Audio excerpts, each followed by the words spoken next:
हरतालिका तीज व्रत। शिव भगवान ने इस कथा में माँ पार्वती को उनका पिछला जन्म याद दिलाया था। हे गोरा, पिछले जन्म में तुमने मुझे पाने के लिए बहुत छोटी उम्र में कठोर तप और घोर तपस्या की थी। तुमने ना तो कुछ खाया था ना ही पिया था, बस हवा और सूखे पत्ते चबाए। जला देने वाली गर्मी हो या कपा देने वाली ठंड, तुम नहीं हटी। बारिश में भी तुमने जल नहीं पिया। तुम्हें इस हालत में देखकर तुम्हारे पिता बहुत दुखी थे। उन्होंने दुखी देखकर नारद मुनि आए और कहा कि मैं भगवान विष्णु के भेजने पर यहाँ आया हूँ। वह आपकी कन्या से विवाह करना चाहते हैं। इस बारे में मैं आपकी राय जानना चाहता हूँ। परंतु जब तुम्हें इस विवाह के बारे में पता चला तो तुम बहुत दुखी हो गई। तुम्हारी एक सहेली ने तुम्हारे दुख का कारण पूछा तो तुमने कहा कि मैंने सच्चे मन से भगवान शिव का वरण किया है, किंतु मेरे पिता ने मेरा विवाह विष्णु जी के साथ तय कर दिया है और मैं बहुत ही विचित्र धर्म संकट में हूँ। अब मेरे पास प्राण त्याग देने के अलावा कोई और उपाय नहीं बचा।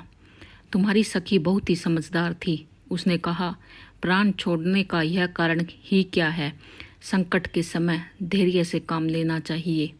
भारतीय नारी के जीवन की सार्थकता ही इसमें है।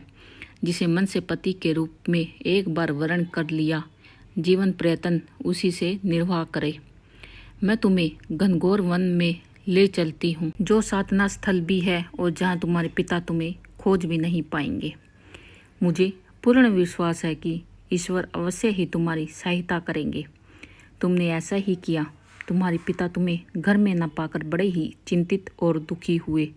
इधर तुम्हारी खोज होती रही, उधर तुम अपनी सहेली के साथ नदी के तट पर एक गुफा में मेरी आराधना में लीन रहने लगी।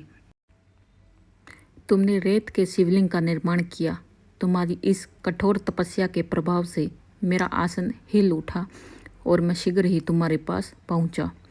तुमने वर मांगने को कहा, तब अपनी तपस्या में फलीभूत मुझे अपने समक्ष पाकर तुमने कहा, मैं आपको सच्चे मन से पति के रूप में वरण कर चुकी हूँ। यदि आप सचमुच मेरी तपस्या से प्रसन्न होकर यहाँ पधारे हैं तो मुझे अपनी अर्धांगिनी के रूप में स्वीकार कर लीजिए। तब तथास्तु कहकर मैं कैलाश पर्वत पर लौट गया। उसी समय गिरिराज अपने बंधु बांधवों के साथ तुम्हें खोजते हुए वहाँ पहुँचे। तुमने सारा वृत्तांत बताया और कहा कि मैं घर तभी जाऊंगी अगर आप महादेव से मेरा विवाह करेंगे। तुम्हारे पिता मान गए और उन्होंने हमारा विवाह करवाया। इस व्रत का महत्व यह है कि मैं इस व्रत को पूर्ण निष्ठा से करने वाली प्रत्येक स्त्री को मनोवांछित फल देता हूँ। इस पूरे प्रकरण में तुम्हारी सखी ने तुम्हारा हरण किया, इसलिए इस व्रत का नाम हरतालिका व्रत हो गया।